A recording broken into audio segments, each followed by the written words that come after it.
12 Years a Slave is about a man named Solomon Northrop, played by Chiwetel Ejiofor, I think that's how you pronounce it.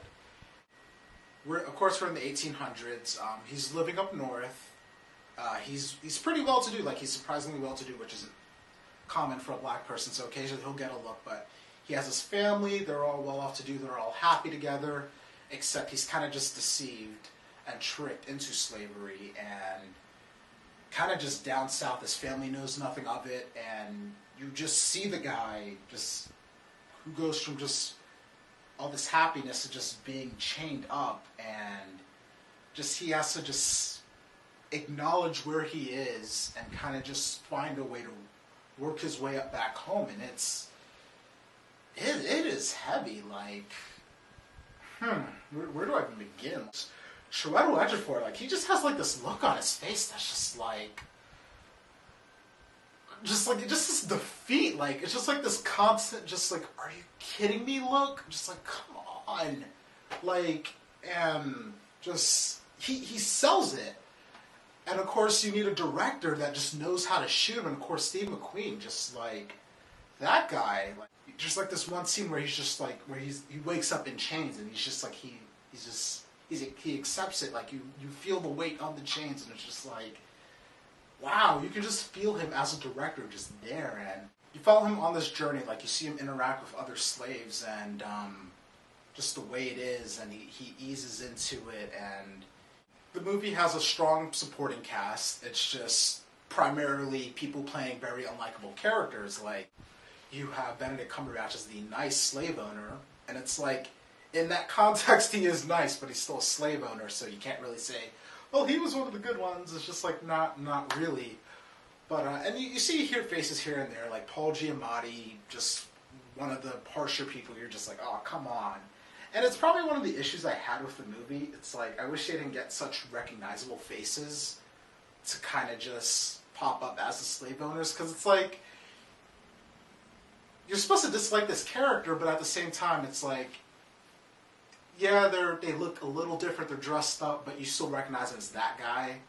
Like Paul Dano, for example, like, who always looks like a wet fish, and it's like, I like Paul Dano, but when he came on screen, I'm kind of just like, I can't take this that seriously. Like, he did a good job, but part of me is still just going, it's Paul Dano, and he's like probably one of the most racist characters in the movie, so I kind of feel bad that I'm laughing about that. But Michael Fassbender is the guy, like, okay, that's not Michael Fassbender, that's this really despicable person who is just like, he's the harsh one. He's the one that's just, he is the one that just talks down to them, beats them, just berates them, and it is just tough to watch. And like, you see movies about this, we've seen movies like this before, just like harshness for just treating these people like they're animals, but like, I've never seen a movie get at it from like a psychological standpoint before. Like, they're in their heads, they treat their mindset, like certain people don't even know how to fight back, they don't even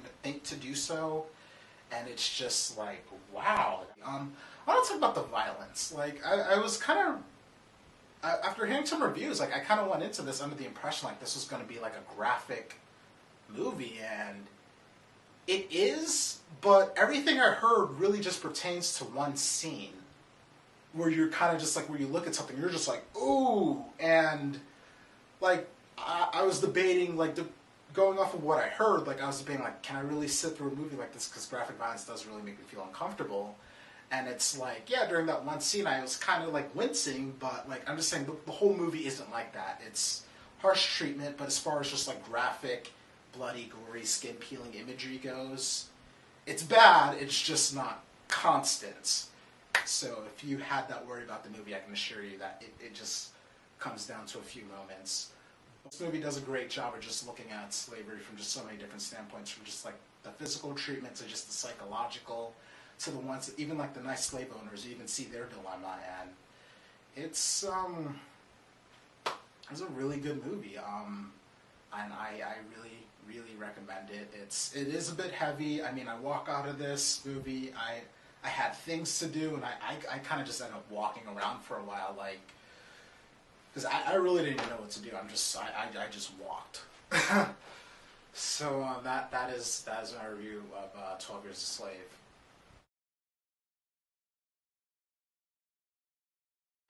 I do want to comment on the score. That's another thing I had an issue with. Like, at moments, it was great. Like, there's this part where they're on the ship and they're kind of just, he's talking to other slaves and like they're kind of just strategizing and just kind of considering maybe fighting their way out. And the score at this point is like at its best. It's just like all the other times. I know Hans Zimmer's kind of been accused of kind of ripping himself off, but in this movie it was kind of bugging me every time it played. The score for this was Inception. Like, not the horns part, but just like, think about like the ending scene of Inception is just like, you're listening to that tune throughout this movie and I'm just like, dude, that's Inception! It's like, it doesn't even sound like a little like Inception. Like, that is Inception. So that was kind of bugging me throughout.